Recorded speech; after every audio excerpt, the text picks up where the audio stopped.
Hello friends, कल आप लोगों का 12th CBSE का पेपर है, मैथ्स का पेपर है। आप लोगों ने अच्छे से प्रिपरेशन की होगी। मैं लास्ट मिनट कुछ टिप्स देना चाहता हूँ और आप सब लोगों को ऑल द बेस्ट बोलना चाहता हूँ। ये लास्ट मिनट टिप्स का पर्पज़ ये है कि आप 100 आउट ऑफ 100 कैसे करें। आपने सारा सिलेबस कंप्लीट कर लिया होगा, पेपर की प्रैक्टिस भी की होगी, ऑब्वियसली पुराने पेपर भी सॉल्व किए होंगे। हाँ, इनफैक्ट कुछ स्टूडेंट जो बेसिकली जेईई मेंस या एडवांस या किसी कॉम्पिटिटिव एग्जाम की तैयारी कर रहे थे, उनके जो मैसेज या कमेंट थे कि sir competitive point of view से तैयारी की, इसलिए कहीं कहीं डर लग रहा है कि 12th में स्कोर आएगा कि नहीं। मैं आप सबको एक बात बोलना चाहूँगा, चाहे आपने कॉम्पिटिटिव एग्जाम की प्रिपरेशन की नहीं की, 12th में स्कोर में बहुत बड़ा रोल स्टेप्स का भी होता है, प्रेजेंटेशन स्किल्स का भी होता है। जहाँ कॉम्पिटिटिव एग्जाम में हम स्टेप को सेव करते हैं, जब मैं हमेशा बोलता हूँ कॉम्पिटिटिव एग्जाम मतलब स्टेप सेविंग एग्जाम होता है। जिस क्वेश्चन को आप 10 स्टेप में सब्जेक्टिव एग्जाम में करते हैं, उसी को हम कॉम्पिटिटिव एग्जाम में 1 स्टेप में करते हैं। तो ऑब्वियसली आपने अगर कॉम्पिटिटिव एग्जाम की प्रिपरेशन की है तो आपके अंदर ये हैबिट डेवलप हो गई होगी। मेरे साथ भी होता है ऐसा, पर इस हैबिट से हम 12th में नंबर कम कर सकते हैं या नंबर कम हो जाएंगे हमारे। इसलिए हम एक बात का ध्यान रखें, क्योंकि CBSE में ये बिल्कुल रूल भी है कि हर स्टेप्स के नंबर होते हैं। तो स्टेप्स के नंबर के लिए आपको स्टेप्स लिखनी पड़ेंगी और बहुत प्रॉपरली लिखनी पड़ेंगी। इसके अलावा आपको पेपर पैटर्न पता है, पर मैं एक बार इसलिए डिस्कस करना चाहता हूँ क्योंकि मैंने कई बार देखा है, पिछले कई सालों में मेरा ये एक्सपीरियंस कहता है और कई बच्चों ने बताया भी है। जैसे सपोज 1 मार्क्स का क्वेश्चन है, अगर हम पेपर की एक टोटल स्टडी करें तो टोटल 29 क्वेश्चन आपको मिलने वाले हैं, जिसमें सेक्शन है 1 to 4 क्वेश्चन है और 1 मार्क्स का क्वेश्चन है।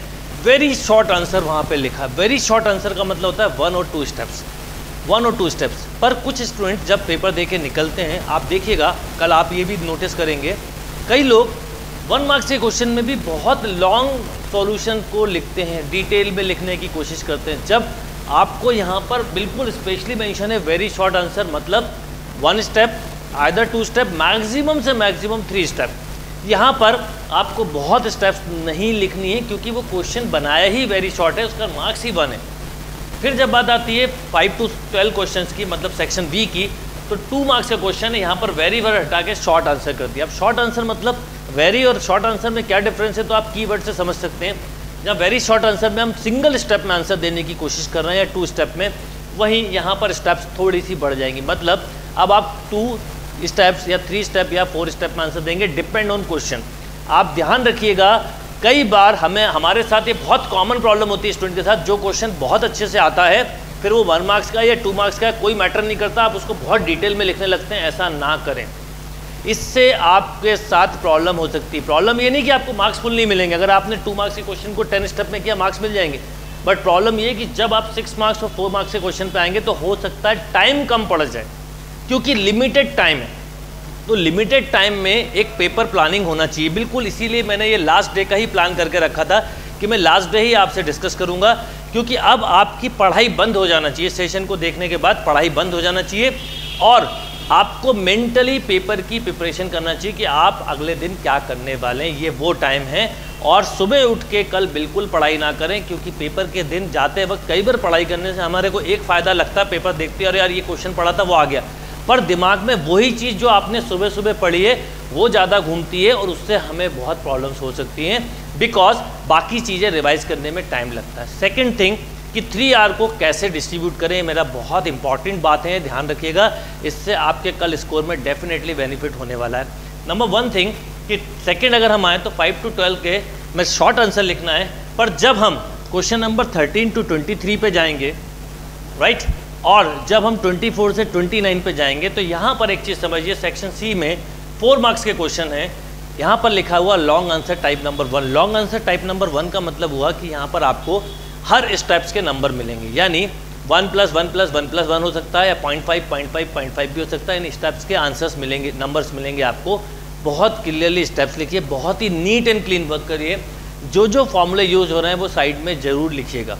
अगर इंटीग्रेशन का क्वेश्चन है, जो फॉर्मूला इंटीग्रेशन का लग रहा है वो लिखिए, उसके साथ जो डिफरेंशिएशन का लग रहा है वो लिखिए। एक एग्जांपल दे रहा हूँ, मान लीजिए इंटीग्रेशन का वो क्वेश्चन सब्स्टिट्यूशन मेथड से होता है, तो आपने लेट क्या लिया है, sin x को t माना है, cos x को t माना है, उसका dy/dx निकालिए प्रॉपर स्टेप के साथ, डायरेक्ट मत लिखिए। जैसे हम कॉम्पिटिटिव एग्जाम में क्या करते हैं कि जो सब्स्टिट्यूट करना होता है वो हम मेंटली कर लेते हैं। इनवर्स ट्रिग्नोमेट्रिक फंक्शन का क्वेश्चन है, सिंपलेस्ट फॉर्म का क्वेश्चन है, तो क्या करिए कि जो आप सिंपल फॉर्म ले रहे हैं, सब्स्टिट्यूशन मेथड यूज़ कर रहे हैं, उसकी प्रॉपर स्टेप्स लिखिए और 6 मार्क्स में टाइप नंबर 2 मतलब ऑल लॉन्ग आंसर्स लिखने हैं। ऑब्वियसली यहाँ के क्वेश्चन जो होते हैं लॉन्ग क्वेश्चन होते हैं, तो स्टेप्स के यहाँ पर मार्क्स मिलते हैं। तो हो सकता है इसमें 1 + 1 + 1 + 1 हो, 1 + 1 + 2 + 2 हो, 1 + 1 1.5 + 2.5 हो, ऐसा कुछ भी हो सकता है स्टेप वाइज। तो ये एक पैटर्न है। तो अगर हम ओवरऑल पेपर की स्टडी करें तो 1 मार्क्स के 4 क्वेश्चन मिलने वाले हैं और 4 × 1 4 मार्क्स मिलेंगे। 2 मार्क्स के 8 क्वेश्चन मिलने वाले हैं यानी 16 मार्क्स, 4 मार्क्स के 11 क्वेश्चन मिलने वाले हैं यानी 44 मार्क्स, और 6 मार्क्स के आपको 6 क्वेश्चन मिलने वाले हैं यानी 36 मार्क्स। इस तरह से टोटल 100 मार्क्स का पेपर है। बाकी सब्जेक्ट में और मैथ्स में क्या डिफरेंस होता है ये थोड़ा समझिएगा। जैसे आप सपोज हिंदी का पेपर दे रहे हैं, सपोज आप केमिस्ट्री का पेपर दे रहे हैं, सपोज आप इंग्लिश का पेपर दे रहे हैं, तो जो आपने लर्न किया वो लिखना चालू कर देते हैं। पर मैथ्स एक ऐसा सब्जेक्ट होता है, इवन फिजिक्स में भी कई चीज़ें लर्न करी हुई लिखते हैं एक्सेप्ट न्यूमेरिकल पोर्शन, पर मैथ्स एक ऐसा पोर्शन होता है जिसमें जो आप पढ़ रहे हैं, जो क्वेश्चन आया उनको सॉल्व करना होता है। इसका मतलब फर्स्ट 1 आवर की परफॉर्मेंस, नेक्स्ट सेकेंड आवर की परफॉर्मेंस, तो थर्ड आवर की परफॉर्मेंस में डेफिनेटली चेंज आता है, बहुत ही चेंज आता है। यानी पहले घंटे में जो आप परफॉर्म करने वाले हैं पेपर में, उसका 50% सेकेंड आवर में करेंगे और उसका 50% थर्ड आवर में। इसका मतलब सिलेक्शन ऑफ क्वेश्चन बहुत ही प्रॉपर होना चाहिए। अदरवाइज आप जब थक चुके होगे और जब आपको जो सबसे अच्छा आता, हो सकता है कि वो क्वेश्चन को आप उतना डिटेल में ना लिख पाएँ। तो मैं आप सबको एक सजेशन दूंगा, फर्स्ट ऑफ ऑल पहले 5 मिनट पेपर को स्कैन करिए। देखिए बाकी सब्जेक्ट में और मैथ्स में यही डिफरेंस होता है, केमिस्ट्री में, इंग्लिश में, इन सब में इतना डिफरेंस नहीं आता, पर मैथ्स में आता है, क्योंकि हमें हर क्वेश्चन को सॉल्व करके आंसर लाना है और राइट आंसर लाना है, क्योंकि राइट आंसर के भी मार्क्स होते हैं। कई बार लोग ये करते हैं कि लॉन्ग स्टेप लिखते हैं और आंसर याद होता है वो लिख देते हैं, इससे भी मार्क्स नहीं मिलेंगे। स्टेप्स भी प्रॉपर होना चाहिए, आंसर्स भी प्रॉपर होना चाहिए। जो आपने कैलकुलेशन वर्क किया वो साइड में लिखना है। 4 और 6 मार्क्स वाले क्वेश्चन में, 1 मार्क्स वाले और 2 मार्क्स वाले क्वेश्चन में स्टेप्स कम से कम लिखनी है। और मैं फिर बोलूँगा कि बहुत सारे स्टूडेंट 1 और 2 मार्क्स वाले क्वेश्चन को बहुत ज़्यादा डिटेल में करते हैं और 4 और 6 मार्क्स वाले मार्क्स को कम डिटेल में करते हैं, उससे उनके मार्क्स कम आते हैं। पेपर 100 का करके आते हैं पर नंबर जब 80 आते हैं तो समझ में नहीं आता ऐसा क्यों हो गया। क्योंकि मैथ्स एक ऐसा सब्जेक्ट है जिसमें आप 100 आउट ऑफ 100 ला सकते हो, और मेरा भरोसा है कि आप डेफिनेटली लेके आएंगे।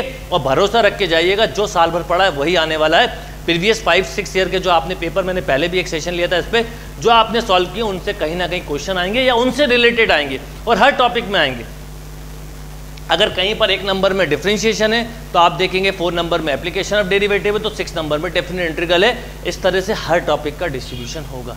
तो आपने जो प्रीवियस ईयर के पेपर सॉल्व किए हैं उन पेपर के पैटर्न पे ही नया पेपर मिलने वाला है। बस तरीका ये है कि आपको सबसे पहला काम मैं आपको बोलूँगा, स्टेप नंबर 1, पहले 5 मिनट आपको इस बात पे, कई लोग इसको टाइम वेस्टेड मानते हैं, मैं बोलता हूँ ये सबसे इंपॉर्टेंट चीज़ होती है। अगर आपने ये नहीं किया तो आपका हो सकता है कंप्लीट पेपर सॉल्व ना हो। आप सेक्शन ए से स्टार्ट करें, नॉट नेसेसरी, आप सेक्शन डी से भी स्टार्ट कर सकते हैं। बट फर्स्ट ऑफ ऑल आपको ये करना है कि सिलेक्शन ऑफ क्वेश्चन कि किस ऑर्डर में करना है, राइट। तो 5 मिनट में पहले 1 to सेक्शन ए में देखिए कि कौन कौन से क्वेश्चंस आपको बन रहे हैं। 2 पॉसिबिलिटी हैं इस वाले में, इसमें केवल 2 पॉसिबिलिटी होती है, या तो बहुत सिंपल होगा या आपको हो सकता है नहीं बन रहा। तो जो भी है, मेमोरी बेस्ड क्वेश्चन हो सकता है, सिंपल हो सकता है, इसमें भी यही possibility. But section 3 and section 4 यानी सी और डी में क्वेश्चंस हो सकता है एक आध क्वेश्चन कोई आपको क्लियर ना हो, उन सब की चिंताएं छोड़ दीजिएगा। क्योंकि मुझे ये भरोसा है और मैंने ये देखा हर साल मैंने इतने सारे बच्चों के हर साल इस तरह के सेशंस लिए हैं कि अगर कोई क्वेश्चन पर्टिकुलर इसमें से नहीं बन रहा है, पर अगर आपने पेपर पूरा कर लिया तो वो अपने आप बनने लगता है। पर उस क्वेश्चन के थॉट्स फर्स्ट स्टेप से नहीं चलना चाहिए, अदरवाइज जो आता है वो भी हमारे लिए लॉस हो जाता है या हम भूल जाते हैं। तो नंबर 1 थिंग यहाँ पर आती है कि आप सिलेक्शन ऑफ क्वेश्चंस करें कि किस ऑर्डर में अटेम्प्ट करना है। दूसरा, क्वेश्चन को सॉल्व करने से पहले या लिखने से पहले, क्योंकि नीट एंड क्लीन वर्क करना है, कट पीटी कम करें तो अच्छा रहेगा, पहले दिमाग में स्टेप्स आना चाहिए कि किस स्टेप में क्वेश्चंस को लिखना है। अगर आपको कोई भी क्वेश्चन है, फॉर एग्जांपल कि डेफिनेट इंटीग्रल का है, तो एक एग्जांपल दे रहा हूँ, तो जिस प्रॉपर्टी से आप क्वेश्चन करने वाले हैं वो प्रॉपर्टी क्या है, क्या सब्स्टिट्यूशन करेंगे, कौन कौन से स्टेप्स लेंगे, वो सारी स्टेप्स लिखिए, right. 0 to a fx = 0 to a f(a - x) वाली प्रॉपर्टी लग रही है। कौन सी प्रॉपर्टी लग रही है, 2 इंटीग्रेशन को ऐड करते हैं तो हम अलग से लिखें कि a to b fx dx + a to b gx dx = a to b fx + gx, जो भी प्रॉपर्टी लग रही, बाय पार्ट फॉर्मूला लग रहा है तो बाय पार्ट का लगाइए। लीनियर प्रोग्रामिंग का क्वेश्चन है तो बहुत ध्यान से पहले क्वेश्चन को पढ़िए प्रॉपरली। उनकी लीनियर प्रोग्रामिंग का क्वेश्चन अक्सर 6 मार्क्स में आता है, और 4 मार्क्स में आ सकता है तो हो सकता है इक्वेशंस बनी हुई होंगी, 6 मार्क्स में आएगा तो थियरी वाला आएगा, 1 मार्क्स का ग्राफ ही बनाओ, आपको मिनिमम या मैक्सिमम बताना हो। ये डिफरेंस होता है।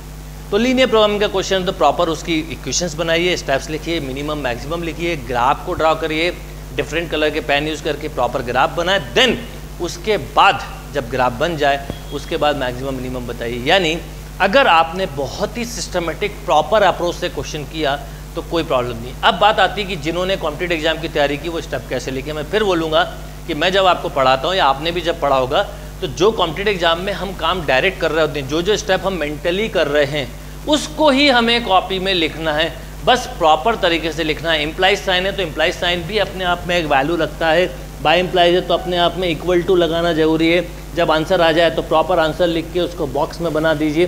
ये छोटी छोटी चीज़ें हैं जो हमारे प्रेजेंटेशन स्किल को इम्प्रूव करती हैं, क्योंकि सब्जेक्टिव एग्जाम में स्कोर करने में प्रेजेंटेशन बहुत काम आता है। और मैथ्स में, बाकी सब्जेक्ट में हमारा प्रेजेंटेशन स्किल इतना वीक नहीं होता, चाहे फिजिक्स हो, चाहे केमिस्ट्री हो, चाहे हिंदी हो, इंग्लिश हो, क्योंकि उसमें जो थियरी है वो लिखनी है। पर मैथ्स में इसलिए वीक हो जाता है क्योंकि हम स्टेप्स को कम कर देते हैं। फॉर एग्जांपल कि मुझे x पावर x का इंटीग्रेशन करना है, तो कॉम्पिटिटिव एग्जाम में तो मैंने आपको डायरेक्ट बताया हुआ है, पावर बेस का फॉर्मूला यूज़ करिए, power upon base into d y by d x base plus log base into d y by d x power, right. Single step में हो गया, यानी तो ये समझाने के लिए लिख दिया। पर इसी क्वेश्चन को अगर मान लो मुझे सब्जेक्टिव एग्जाम में करना है तो सबसे पहले मैं लिखूंगा कि लेट, ये एक आइडिया दे रहा हूँ कि y equal to x power x. Next step होगी टेकिंग लॉग बोथ साइड। फिर जब मैं लॉग लूँगा तो लॉग y इक्वल टू मैं लिखूँगा लॉग एक्स पावर एक्स। फिर मैं एक फॉर्मूला लिखूँगा साइड में कि log m power n equal to n log n। फिर ये log y equal to x log x। Then differentiation करूँगा, फिर लिखूँगा step differentiation with respect to x। तो जैसे ही मैंने लिखा differentiation with respect to x, तो पहली स्टेप ये लिखूँगा दोनों तरफ डी बाई डी एक्स लिखूंगा, अगर ये 6 मार्क्स का क्वेश्चन है। फिर मैं यहाँ पर बताऊंगा कि मल्टीप्लाई फॉर्मूला क्या होता है u इंटू वी या एफ एक्स इंटू जी एक्स का, कि first function into differentiation of second plus second into differentiation. ये सब केवल आइडिया के लिए दे रहा हूँ। यहाँ पर y का फंक्शन x के रिस्पेक्ट में कैसे होता है तो मैं बताऊँगा कि डी वाई का मल्टीप्लाई किया और डी वाई का डिवाइड, डी एक्स का डिवाइड, डी एक्स शिफ्ट हो गया, ये 1/y हुआ इंटू डी वाई, मतलब ये छोटी छोटी स्टेप्स। देन उसके बाद फिर मैं कैंसिल करूंगा, फिर जाके आंसर लिखूंगा। यानी जो क्वेश्चन हम मेंटली कर सकते थे, एक्चुअल में मेंटली होता, उस क्वेश्चन को सॉल्व करने में मुझे कम से कम 6-8 स्टेप लेनी है। सपोज क्वेश्चन है 0 to π/2 sine x upon 1 + 10 sine x upon, या मैं ऐसा ले लेता हूँ डी एक्स अपॉन 1 + 10x। अब आपको याद है मैंने आपको एक फॉर्मूला बताया 0 to a fx dx equal to का डायरेक्ट लिमिट बाय 2 आंसर, यानी इसका आंसर मुझे अभी से पता है π/4। बट अगर मैंने π/4 लिख दिया तो मेरे मार्क्स खत्म। अब मैं पहले स्टेप में से साइन कॉस में चेंज करूँगा, फिर मैं 0 to a वाली प्रॉपर्टी लगाऊंगा, पर पहले लिखूंगा भी कि ये प्रॉपर्टी कैसे यूज़ करनी है। फिर दोनों i को ऐड करूंगा, यहाँ पर एलसीएम लूंगा। अगले स्टेप में डायरेक्ट ऐड भी करते समय डायरेक्ट मत कर दीजिएगा जैसे मैं करता हूँ, डायरेक्ट लिख देते हैं हम, कैंसिल हो गया 1। पहले अलग अलग लिखिए, इसको अलग, जब साइन कॉस में चेंज करेंगे कि cos x upon sine x plus cos x, उधर अलग लिखिए sign x upon cos x. और इवन साइन 90 माइनस थीटा का जो फॉर्मूला लिख रहा है वो भी लिखिए। जो जो चीज़ें लगती हैं, छोटी छोटी चीज़ें आपको समझनी है, क्योंकि अगर आपने कुछ भी छोड़ा तो आप समझ लीजिए कि आपके स्टेप्स गए। तो देखिए जो क्वेश्चन का आंसर मैंने मेंटली बोला π/4, उसको अगर हम स्टेप वाइज करते तो मैं आपसे ये बोलता कि पहली स्टेप आप अगर 4 या 6 मार्क्स में है तो पहली स्टेप में ये लिखता कि ये, बल्कि पहली ऐसी, जितना, और टाइम भी बहुत मैटर करता आपके पास कितना टाइम है। फिर एलसीएम लेता, फिर लिमिट वाली प्रॉपर्टी लगाता, फिर साइन π/2 माइनस एक्स या कॉस π/2 माइनस एक्स साइड में लिखता, फिर दोनों आई को ऐड करता, फिर आंसर देता। यानी जो काम हम कॉम्पिटिटिव एग्जाम में एक्चुअल में डायरेक्ट करते हैं, कहीं ना कहीं वो मेंटली पूरी स्टेप्स हमारे दिमाग में बनती हैं, वो स्टेप आपको कॉपी पे लाना है।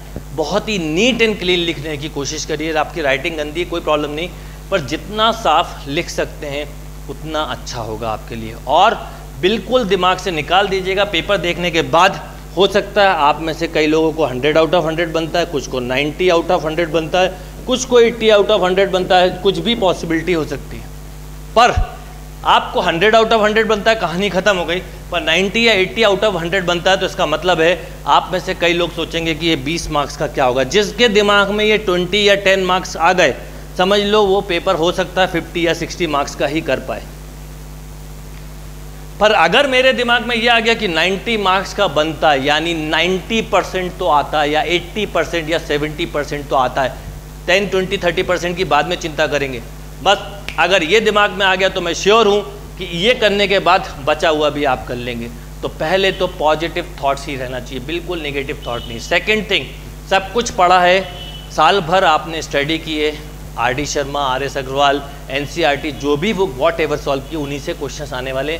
क्वेश्चन का डेटा चेंज हो सकता है, फॉर्मूले कंसेप्ट चेंज नहीं होते, चाहे मैथ्स हम 10 साल पहले दे रहे हो या आज दे रहे हो, प्रीवियस ईयर के पेपर्स वाले ही क्वेश्चंस होते हैं। तो बिल्कुल एक पॉजिटिव माइंड सेट रह के चलिए, पढ़ाई बिल्कुल इस सेशन के बाद बंद कर दीजिए और मेंटली पेपर के लिए तैयार होइए। बिल्कुल इमेजिनेशन करिए कि कल क्या करके आने वाले हैं, बिल्कुल अच्छे से सुबह जाइए, बहुत ही फ्रेश माइंड से बिल्कुल स्टडी मत करिए और बहुत ही पॉजिटिव। और फर्स्ट 1 आवर में सबसे पहले वो करिए जो सबसे ज़्यादा आता है, फिर सेकेंड आवर में जो कम उससे कम, फिर थर्ड आवर में बचे हुए सारे क्वेश्चंस। आपको बिल्कुल 100 मार्क्स मिलेंगे। मैथ्स में कहीं मार्क्स नहीं कटते, एक्सेप्ट कि आपने स्टेप प्रॉपर नहीं लिखी, या क्लियरिटी नहीं है, या आपके कंसेप्ट क्लियर नहीं है। क्योंकि चेक करने वाला ये जरूर चेक कर लेता है, जैसे मैं चेक करके बता सकता हूँ, दूर से दिख जाता है मुझे कि यह स्टेप गलत है। पहली स्टेप से समझ में आ जाता है कि क्वेश्चन राइट होगा या रॉन्ग। यानी अगर मैं चेक कर रहा हूँ तो मैं पहली स्टेप में ही समझ जाता हूँ कि इसका आंसर सही निकलेगा कि गलत। घुमाने की कोशिश बिल्कुल मत करिए। अगर आपको आंसर आता है और आपको लगता है कुछ भी स्टेप डाल दे तो नंबर नहीं मिलेंगे, बल्कि छोड़ दो उस क्वेश्चन को, उसको करो जो आता है। टाइम वेस्ट नहीं करना, 3 आवर का टाइम ऐसे यूटिलाइज करना है कि लास्ट के 10 मिनट आपके पास बच जाएं, ये चेक करने के लिए कि कोई चीज़ छूट तो नहीं रही। 29 क्वेश्चंस को सॉल्व करना है पेपर में बिल्कुल। तो आपका ब्रेन बहुत ही फिट रहना चाहिए। देखिए, जब हम ब्रेन का काम करते हैं, ब्रेन हमारा यूज हो रहा था तो थकने लगता है, और मैथ्स में सबसे ज़्यादा यूज होता है। तो थिंक पॉजिटिव, रिजल्ट भी पॉजिटिव होगा, घबराने की जरूरत नहीं है। सब कुछ आता है, पेपर देख के एक ही चीज़ देखिएगा, एक ही थॉट लाइएगा कि क्या आता है क्या नहीं आता, ये भूल जाइए। क्योंकि मुझे भरोसा है जब आप पेपर करेंगे पूरा तो आपको सब कुछ जो क्लास में कभी ना कभी पढ़ा याद आने लगता है। हम जो चीज़ जीवन में एक बार देख लेते हैं, सुन लेते हैं, पढ़ लेते हैं, वो हमेशा याद रहती है। इसलिए वो सब टॉपिक जो 2-3 क्वेश्चन आपको हो सकता लगे कि नहीं बनते, वो भी बन जाएंगे जब आप बचा हुआ पेपर कर लेंगे। प्रॉपर स्टेप के साथ लिखिए, ज़्यादा कुछ नहीं बोलूँगा। इस पेपर के तुरंत बाद आपको कॉम्पिटिटिव एग्जाम के लिए जुटना है। अब मेरे IIT JEE मेंस या NDA या जो भी कॉम्पिटिटिव एग्जाम्स हैं उनके रेगुलर वीडियोस आपको मिलते रहेंगे, जिससे आपको कहीं ना कहीं आपका कॉन्फिडेंस डेवलप होगा। कल आप कोशिश करिए कि जब निकलें एग्जामिनेशन हॉल से तो ये सेशन भी याद आए और आप 100 मार्क्स के साथ निकलें। और मार्क्स की चिंता मत करिएगा, मैं फिर बोलूँगा 100 मार्क्स या 90 मार्क्स कितने मार्क्स के साथ निकलते हैं ये इंपॉर्टेंट नहीं है। आप अपनी लाइफ का कल बेस्ट करके आएंगे। बेस्ट की कोई लिमिट नहीं होती और मुझे पता है जब बेस्ट करेंगे तो बेस्ट ही रिजल्ट मिलेगा। All the best and thank you.